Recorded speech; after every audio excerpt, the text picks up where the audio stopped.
Hi friends, I'm Surender, retired additional director of prosecution, Telangana state. ఈరోజు మనం FIR అనగా ఏమిటనేది తెలుసుకుందాం. ఎఫ్ఐఆర్ అనగా ఫస్ట్ ఇన్ఫర్మేషన్ రిపోర్ట్. దీనిని తెలుగులో ప్రథమ సమాచార నివేదిక అంటారు.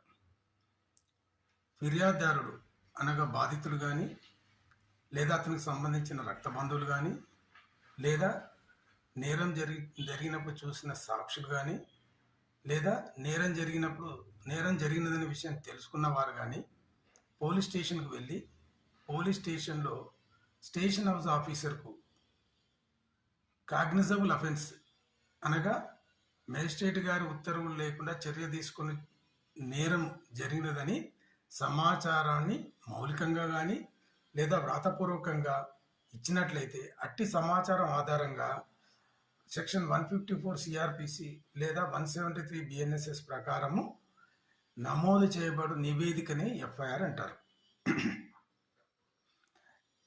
ఎఫ్ఐఆర్ ఇష్యూ చేసిన తర్వాత అట్టి పోలీస్ అధికారి ఇట్టి ఎఫ్ఐఆర్ ఒరిజినల్ కాపీని 24 గంటల లోపల సంబంధిత కోర్టు వారికి పంపించాలి.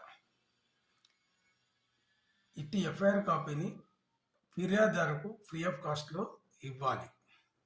ఒకవేళ ఫిర్యాదుదారుడు ఇచ్చిన సమాచారంను కానీ లేదా రాతపూర్వకంగా ఇచ్చిన దాన్ని పోలీస్ అధికారి నిరాకరించినట్టయితే అట్టి సమాచారంను వ్రాతపూర్వకంగా ఎస్పీ గారికి పోస్ట్ ద్వారా పంపించినట్టయితే అది చర్య తీసుకోగల నేరం అయినట్టయితే ఎస్పీ గారు తాను కానీ లేదా తన కింద పనిచేసే సబార్డినేట్ను ఇన్వెస్టిగేషన్ చేయమని ఉత్తర్వులు ఇవ్వచ్చు.